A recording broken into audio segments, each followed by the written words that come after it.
friends, this is Brian the Speaker coming to you today from the road once again with a video on Lord of the Rings. Really, it's about J.R.R. Tolkien and what they've done with this new Rings of Power Amazon TV show that they're going to bring out. This has been on my mind a lot, and this week I've been re-listening to the new versions of the audiobooks for The Hobbit, Lord of the Rings, and the rest of the trilogy, and the Silmarillion, or the Silmarillion. Pardon me. I always say that wrong at least once. But the thing is that it's been bothering me that I can't quite figure out why you would do this, why you would do this way. After what Peter Jackson gave us, which had some tweaks, it wasn't perfect, it didn't follow the books precisely, didn't follow the story exactly. We all know that. Anybody who's a Tolkien fan knows that that's the facts. That's the truth. Peter Jackson changed things. He altered stuff in the storyline. The way he describes how the Rings of Power came into being, it's inaccurate. He doesn't mention who actually forged the rings, because it wasn't him. And the fact that the elves were never given rings by Sauron, they were given by the actual maker. So the only ring that Sauron actually made was the One Ring. The others were forged by someone else.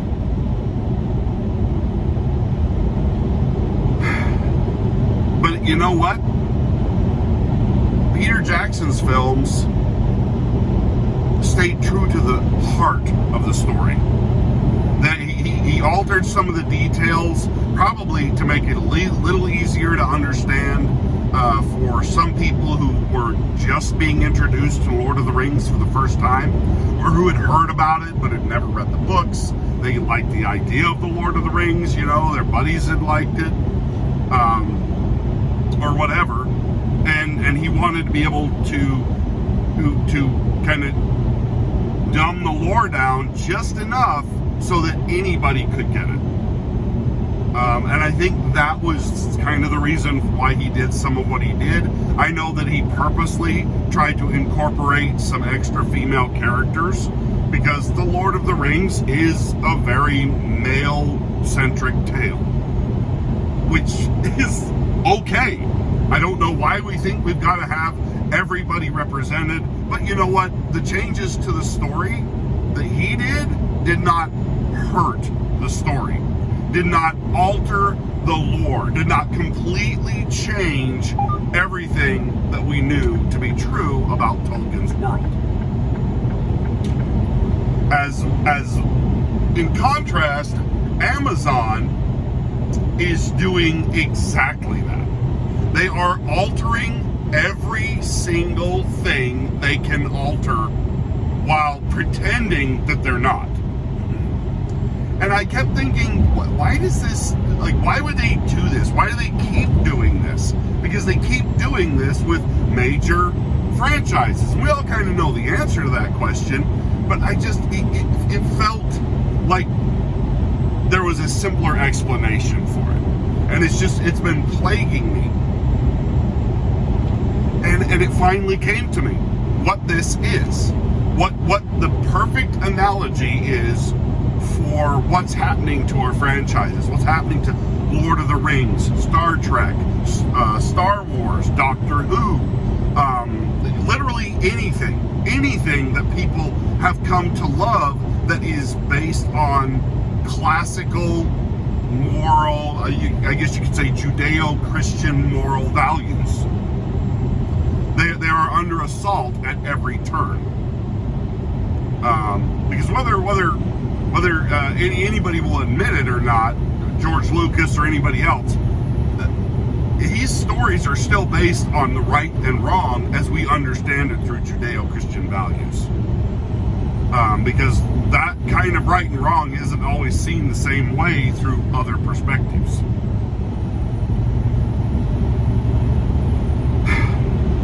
And so it finally came to me. And it came to me from a childhood perspective. It came to me through the lens of Toy Story. The original Toy Story. And the differences between Andy and Sid. Hollywood now. Hollywood and Amazon and all of these big companies, they're Sid. They're Sid. As where Andy is the fans. The fans, the people who have loved, they are the original fans from the original works, from the original stuff that was great. They are the people who loved Woody, who loved all the characters that were in Woody's, what we come to know as Woody's show through the later movies and stuff. But he loved Woody, and he loved his toys. He played with them. He treated them with love and respect. And I mean, Andy was the quintessential fan. He loved and cared for and held dear these things that were special to him. These things that were given to him and entrusted to him. And he carried them forward. Never mistreating them. Even when he had outgrown them. He never mistreated them. He respected them for what they were, what they meant to him, what they'd been to him through his whole life. Now you switch that around, and all of a sudden you're in Sid's house. Sid, with the same toys, gets access to Buzz Lightyear, Woody, all of those toys that Sid has, and what does he do with them? He destroys them. Not because there's anything wrong with them, not because he's broken. He's what's broken, not the toys. And he wants everything else to be as broken as he is. He takes the same toys, some of the same toys that Andy had, and burns them with a magnifying glass. Buries them in sand. I mean, mistreats them, sticks nails through their heads, the things he does to the green soldier. I mean, seriously, it finally hit me. Hollywood is Sid from Toy Story. They are taking things that other people love and just destroying them because. For whatever twisted up reason. I think some of them are just doing it because, some of the people in Hollywood are just destroying things because they can. It's like that line from Sherlock Holmes, the movies. I love those movies, the Robert Downey Jr. ones. It's fantastic. In one of those films, Holmes and Watson are actually talking back and forth, and he's back and forth, and he says, "Well, what? Why did he do this?" Watson says, "Pardon me," and Holmes looks at him and goes, "Don't be a dingy bud. Bad people do bad things because they can." Seriously, that is where we are with Hollywood. They're doing it because they can. Amazon is doing this because they can. Because Jeff Bezos has billions of dollars to burn. He can lose money all day long, and he's still going to be fine. So he doesn't care. He doesn't care about the lore. He doesn't care about the Hobbit can obviously mean anything to him, or the Lord of the Rings, or J.R.R. Tolkien, because he'd never do this otherwise. He is Sid. He has just grabbed a magnifying glass and is burning what somebody else loves because he can. Because he has no respect, no love or concern or care for anything but himself. And that's where we find ourselves. And then there's others in Hollywood who are Sid because they weren't included. They weren't included in these things when they were growing up. Or and so, or they felt excluded by themselves. They did this to themselves because nobody ever excluded anybody from anything. Tolkien never said this isn't for you. Tolkien was not Brie Larson. Tolkien didn't stand up and say, oh, this isn't about you. This isn't for you. If you don't like this, don't read my books. Tolkien said, this is for everybody. These stories are for everyone. I want people to come along. And they're using that statement that Tolkien made to say, oh, our stories are just as valid. But Tolkien only meant within the bounds of the lore and the world that he had created. He wanted other people to come in and tell stories about Lord of the Rings, about the world of the Shire, the world of Middle Earth. He wanted other people to come in, but he didn't want them to come in to change everything, to alter the history that he had created, this mythical history. He wanted them to participate within the history. He wanted them to broaden his stories, not to broaden their appeal to black people and gay people and trans people. No, because if you're specifically targeting a group to bring in, then you're excluding others. He never did that. He wrote this for everybody. He wrote stories that whether you were black, white, Hispanic, Chinese, Asian, Caucasian, whatever, you could identify with these characters, not because of their skin color, but because of who they were, because of the content of their character.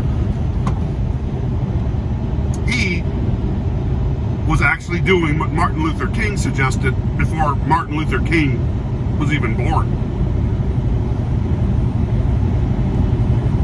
Now, I may not be accurate on that. I'm not exactly sure when Martin Luther King was born. But Martin Luther King would have been a child when Tolkien was already practicing incorporating everybody into everything. But he was writing a history of England, a fairy tale version of the history of England. And that England is a white country. I mean, I'm sorry if that offends your sensibilities, but England is a history, this is a false or a made-up history for Anglo-Saxon type people, northern Nordic. I mean, he incorporated all of that into this, and it's sad that they can't accept that for what it is. I mean, it would be like me going in and rewriting Black Panther as my son, and basing him out of Oklahoma. I'm not from Oklahoma, but I mean, basing Wakanda and changing the name of Wakanda to Stevensville and basing that out of Oklahoma. Because I'm white and I can't identify with Black Panther because I'm not a black guy, so I can't identify with that. I love Black Panther. In the cartoons and stuff, like what they did in the movies the Marvel made, no. I mean, up until the actually making of the Black Panther film, I liked Black Panther even in those films. What they did with Black Panther in the Black Panther film, no, that was a shit show. That whole movie was nothing but crap. But I love Black Panther. I have always kind of affiliated myself with a Black Panther. That's kind of how I saw myself growing up. It was the mascot for my high school. I mean, I loved the panther. It's one of the coolest cats, coolest animals ever. I just love it. In the Jungle Book, when I identified with the panther in that story. Now, I identify more with the wolf nowadays. That's just because I'm big and hairy instead of, like when I was a kid and I wasn't. Anyway, but seriously, just think about that for a moment. Hollywood is Sid from Toy Story. If you look at it from that perspective, you'll understand Hollywood so much better. They're a child throwing a temper tantrum. For whatever reason, children throw temper tantrums. Don't try and make sense of it. Don't try and understand why they're doing it, because most of the time, a child throwing a temper tantrum, and I have 6 of them, so I know a little bit about this, has no idea why they're doing it. They're just flailing around. They think they know, but they don't. And 10 minutes after the tantrum is over, they don't remember what the tantrum was about. The only difference is these children are older and they're vindictive and they're evil. Well, when they remember their tantrums and why they had them, but they're still as nonsensical as when they were a kid having the tantrum. They still make no more sense than when they were children. They just want to break other people's stuff. And that's all there is to it. I have no hopes for this show. I'm not interested. They come out with a new Vanity Fair article, and I just trying to justify what they're doing, trying to do damage control. I think Vanity Fair is trying to do some damage control because they're like, oh Lord, we just pumped up this show that is getting like just crapped on before it's even come out. We're not sure which side of this we want to be on. So I think they're trying to play both sides and hoping they don't get caught in the crossfire. But they're still trying to puff it up and act like it's going to be okay, and that anybody who doesn't like it is just an or phobe or a Nazi or whatever. Whatever it is they're going to use, and they have been using already to try and describe people who don't want to see their toys have burn marks from magnifying glasses put on there. We don't want Lord of the Rings to get the Sid treatment. We want it to get the Andy treatment. Because that's what we are.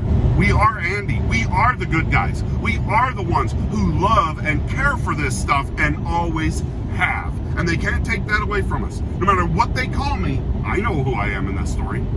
I know who I am in the story. And they can't take that away from me, no matter what they call me. Because I know at the end of the day, they're just Sid throwing a tantrum. Thanks for watching, everybody. If you like this video, hit like, share, and subscribe. And we will talk to you next time. Bye now.